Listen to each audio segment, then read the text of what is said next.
Welcome you. We're about to embark on a deep dive into a topic that's, well, absolutely foundational for anyone navigating the skies.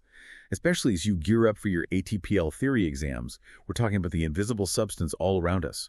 Water vapor in the atmosphere, and the fascinating ways it changes state. We have a stack of excellent source materials here specifically, excerpts focusing on the dynamics of atmospheric humidity and phase changes.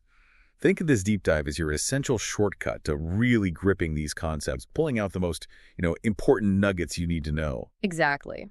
Our mission today is to take this material and break it down. We'll cover the core definitions, understand precisely how humidity is quantified and measured, delve into the crucial physics of phase changes and latent heat, that sort of hidden energy transfer, and explore how all these things behave in the real atmosphere, especially in scenarios directly relevant to the kinds of questions you're preparing for. Right. Our goal is crystal clear. Arm you with the precise, clear understanding required to walk into those exams feeling confident about these meteorological concepts. So let's not waste any time. Let's jump right into the heart of the matter. First up, let's tackle the very building blocks, how water exists in the atmosphere in its different forms. Solid is ice, liquid is water, and gas is water vapor. And crucially, the energy involved when it makes that jump between these states. Your source material lays this out, describing the journey between ice, liquid water, and water vapor. This is where the concept of latent heat becomes absolutely central. The source material defines latent heat as the heat absorbed or released without a change in the temperature of the substance itself as it undergoes a change of state. It's called latent because it's, hidden energy. You can't feel it as a temperature increase or decrease of the substance during the transition. All that energy is being used to break or form the molecular bonds that hold the substance in one state or another. The temperature sort of pauses, so to speak, while the change is happening, absorbing or releasing this energy. So the key distinction is that this energy transfer isn't warming or cooling the substance's temperature while the change is happening.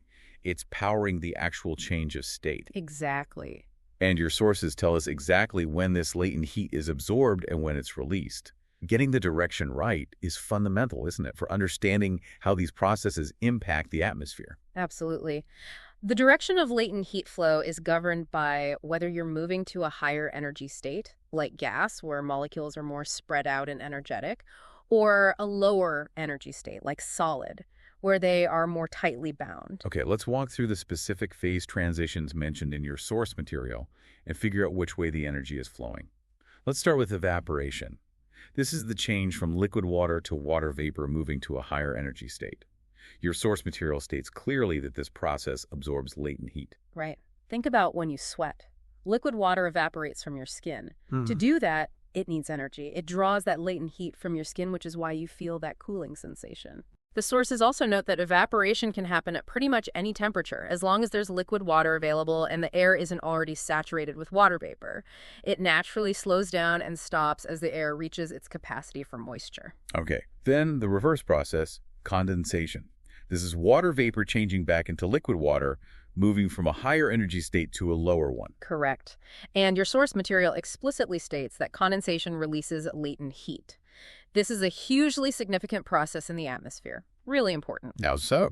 Well, when water vapor condenses to form tiny liquid water droplets, the stuff that makes up clouds or fog, all that stored latent heat is released into the surrounding air.